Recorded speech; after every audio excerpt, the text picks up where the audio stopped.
As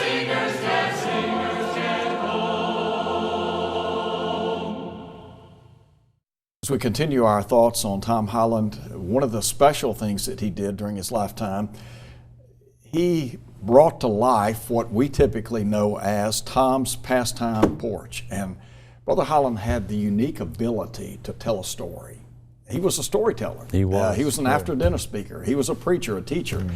He was a communicator. As a matter of fact, his PhD was in communications. Speech, and so he had that ability.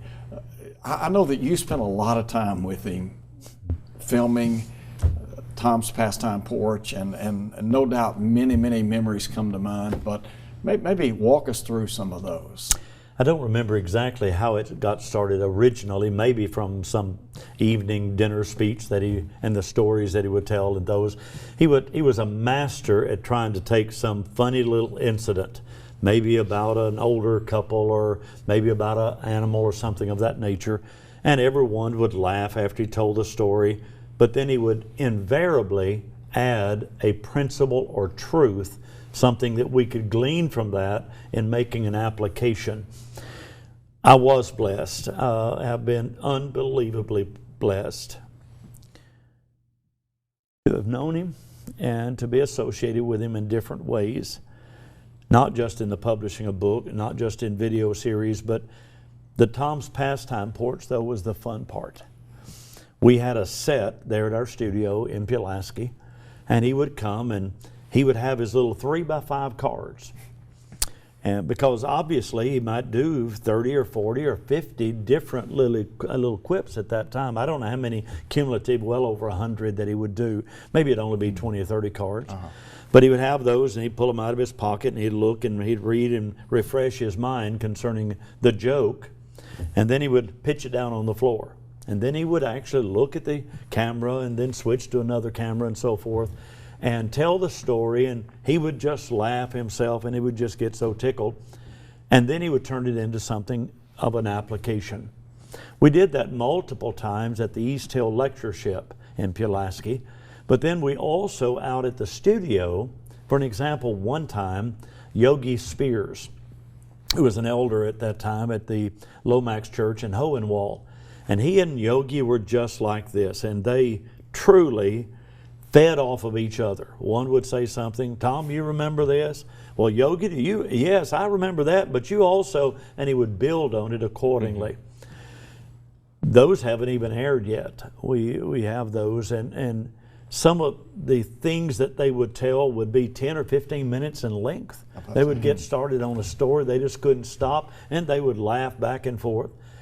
Tom would then pull out his cards and look at another one and pitch one down on the floor and tell something totally different. Sometimes before we'd even start taping, he would get tickled himself. I forgot how, oh, that's just hilarious. And he would talk about how awesome it was. But the beautiful part, as he would also write the books that you were talking about a minute ago, and Jimmy, you were as well, the humor books. He would integrate a lot of those stories into this Tom's Pastime Porch. What was the name of some of those books? Don't Laugh, You Might Be Old One Day. Well, no, you left out something. What'd I say? It says, don't laugh, you'll be old someday. Maybe. Maybe. It was, yeah, maybe was I have that book on my desk at home right now. And Your Country? You Know Your Country If. That was a good one. That was a good Farm. one. Everything I know I learned on the farm. Right. The medicine, grandparents practicing medicine, but they didn't have a degree. But a lot of these great stories then saw its way on the And aren't you porch. glad that he put that in print? Yes. For sure. You know, there are a lot of great memories that, and I think about, you know, some of just America looking back in his generation and being able to see things and to maybe make a joke about it, but also to make a point and to draw some spiritual truths from it. He had that ability. He had that innate ability to connect with people. Right. You could see that it was fake. You could see that even though we had the rocking chair there and the door back behind and the windows and here's some railing out here on a porch, it was fairly evident that it was just a set. But one thing in particular that I found amusing, the initial first time as well as every time, he had a ceramic dog. And he would be rocking and we'd start rolling the camera. He said, well, I'm back on my porch here with my dog again today and just want to talk about and say some things about this. But he connected. Right. You know, one of the things that really strikes me as we talk about his ability to communicate with people, Brother Tom was a very sophisticated person. I mean, he preached, when he was preaching at Creve Hall, they had 1,500 members. He was an educator, and I remember he used to, when he talked about teaching, he called himself a school teacher. He was a professor in a college, but he identified himself as a school teacher, just a common guy. And yet, he had the ability to connect with people and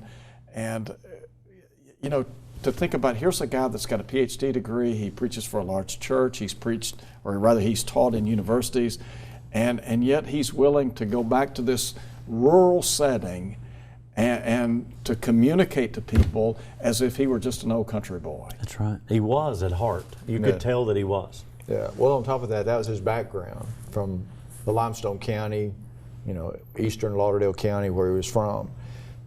If you knew his family, his sister, Mary Romine, in the city of Athens, Alabama, Mary Romine was a household feature on the radio program at 8 o'clock. She did sick call Monday through Friday. And when you hear Mary Romine's voice on the radio, you think, now that's Tom Holland's sister? Really? And because her tone of voice, I guess it would be, or even choice of words is not anything the polished of the PhD speech communication doctorate that Tom Holland had. But that's Tom Holland's own flesh and blood sister. But everyone in Limestone County knew Mary Romine. Okay, like everyone in our brotherhood pretty much knew Tom Holland. Everybody in Limestone County knew Mary Romine. And they depended on Mary Romine every day to do sick call. And she did it all the way up to where physically she could not. But Tom's roots came from poor background. You read his autobiography, he writes a lot about his background and the pastime porch. And what really endeared me to preachers was, well, you could watch them preach in the pulpit and you knew that was the craft that they were doing. When you sat down with them at a restaurant, at your home, riding around with them in the car, and all of a sudden you started talking about other topics. And the next thing you know, the humanity of them and the fact that, you know, they're just men, okay? Right. And they were at one time little boys who got out in the dirt, who played in the rain, you know, who had runny noses and so forth, and that you look at that man in that pulpit and it's like, well, there's not much difference between him except his ability to be able to do what maybe I can't do right now, but aspire to do. But the humor side, the Lord was filled with humor in the Bible, and he would point that out in Bible classes, and not to think that you couldn't use humor, but don't let that magnify what you preached. Used it as an illustration, and then made a point of it, and he could do that. Brother Holland would often, if he were preaching in a gospel meeting or maybe a lectureship, he would sometimes use humor to get the audience in tune with where he was about to go, and he was a master at that. He could. Marshall Keeble was good at that. Right. And I think, you know, they're not, you know, not everybody has that ability to have some wit or humor to them, but he did. And he used it effectively. One other thing that I found amazing about this great hero of ours and mentor and esteemed brother and so many other phrases that we could use, it was his repertoire, the extent of those humorous things, the illustrations that could be used, the stories that he often would introduce a point with or whatever. And I rarely heard him use the same ones again, over and over. I've often thought, I say, does he stay up at night just writing these down and recording them and making them where I use this one here and that one there, or his brilliant mind was no doubt manifested. Do you think that, as we think about Tom's Pastime Porch, do you think that Brother Holland, do you think it ever registered with him just how many people he impacted in his lifetime through humor or through preaching and teaching and encouraging? And he was like a Barnabas. He was a great encourager. Sure. It's a hard question to answer, Mike. It's a great thought. I think his humility was such to where he probably did not. But a few years back, Freed-Hardeman University honored Brother Holland during lectureship week. I think it was Tuesday night. And I spoke at part of that, and there was a throng of people in that large assembly that night. And the next day he called me, and he said, I was just almost downright embarrassed, because all they talked about was just me, or something words to that effect. Sure. One other thought that about the Tom's Pastime Porch that might contribute to your question too, we did most of them with no audience, but there was a couple of times at a lectureship that we would set up the actual set, and we would have, after the lectures were over, we'd all go to the fellowship room where the set was set up, and we would have an audience there. We had a camera on the audience when he would tell a story, and they would just laugh, extreme laughter, and he fed off of that. Mm-hmm. And he would talk about, he said, you know, it makes me feel good when I know that people are enjoying what I'm actually trying to do. Says something about him as a person. For sure. It really does. Brother Holland, he was a man of many, many talents, and I think Tom's Pastime Porch is a great example of the depth of talent that he possessed. You know, we talk about finding it difficult to fill the shoes of certain people. Brother Holland, he was a giant in our brotherhood. Sure.